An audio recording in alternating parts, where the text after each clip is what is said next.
అందరికీ నమస్కారం. నేను చిక్మంగళూరులో ఉన్నాను. అక్కడ సిగ్నల్స్ ఉండవు. హోటల్కి రాగానే కొంతమంది ఫ్రెండ్స్ నాకు మెసేజ్ చేయడం జరిగింది, ఇలాగ రామోజీరావు గారు లేరు అనే విషయం. ఆయన వ్యక్తి కాదు, మహాశక్తి, ఒక వ్యవస్థ ఆయన. ఒకరోజు నేను స్టూడియోకి వెళ్ళినప్పుడు, సార్ ఈ స్టూడియో పెట్టాలనే ఆలోచన ఇంటికి వచ్చింది మీకు అనగానే, నేను భోపాల్కి ఉద్యోగం కోసం వెళ్ళాను. నా చదువుకి ఉద్యోగం రాదన్నాడు. నేను వెళ్ళిపోదాం అనుకున్నాను.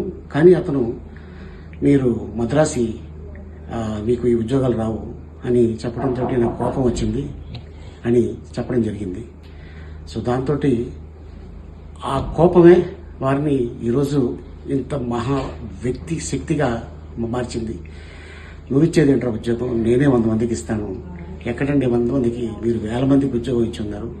మీరే కానీ లేకపోతే చిన్న చిన్న కళాకారులు ఉండేవాళ్ళు కాదు. సో ఈ రోజున వారు మన మధ్యన లేకపోయినా ఎప్పుడు మన గుండెల్లో, మన మనసులో ఎప్పుడో ఉంటారు.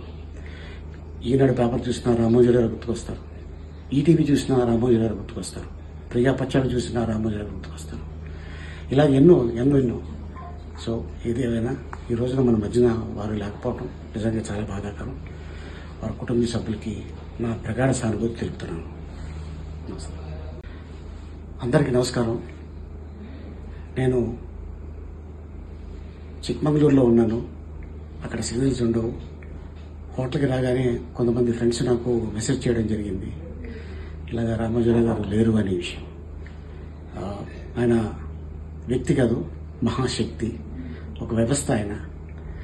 ఒకరోజు నేను స్టూడియోకి వెళ్ళినప్పుడు, సార్ ఈ స్టూడియో పెట్టాలనే ఆలోచన ఇంటికి వచ్చింది మీకు అనగానే, నేను భోపాల్కి ఉద్యోగం కోసం వెళ్ళాను. నా చదువుకి ఉద్యోగం రాదన్నాడు. నేను వెళ్ళిపోదాం అనుకున్నాను. కానీ అతను, మీరు మద్రాసి, మీకు ఈ ఉద్యోగాలు రావు అని చెప్పడంతో నాకు కోపం వచ్చింది అని చెప్పడం జరిగింది. సో దాంతో ఆ కోపమే వారిని ఈరోజు ఇంత మహా వ్యక్తి శక్తిగా మార్చింది. నువ్వు ఇచ్చేది ఏంట్రా ఉద్యోగం, నేనే 100 మందికి ఇస్తాను. ఎక్కడండి 100 మందికి, మీరు 1000 మందికి ఉద్యోగం ఇచ్చి ఉన్నారు. మీరే కానీ లేకపోతే చిన్న చిన్న కళాకారులు ఉండేవాళ్ళు కాదు. సో ఈ రోజున వారు మన మధ్యన లేకపోయినా ఎప్పుడు మన గుండెల్లో, మన మనసులో ఎప్పుడో ఉంటారు. ఈనాడు పేపర్ చూసినా రామోజీరావు గుర్తుకొస్తారు, ఈటీవీ చూసినా రామోజీరావు గుర్తుకొస్తారు, ప్రజాపక్షాలు చూసినా రామోజీరావు గుర్తుకొస్తారు. ఇలా ఎన్నో ఎన్నో ఎన్నో. సో ఏది ఏమైనా ఈ రోజున మన మధ్యన వారు లేకపోవడం నిజంగా చాలా బాధాకరం. వారి కుటుంబ సభ్యులకి నా ప్రగాఢ సానుభూతి తెలుపుతున్నాను. నమస్కారం.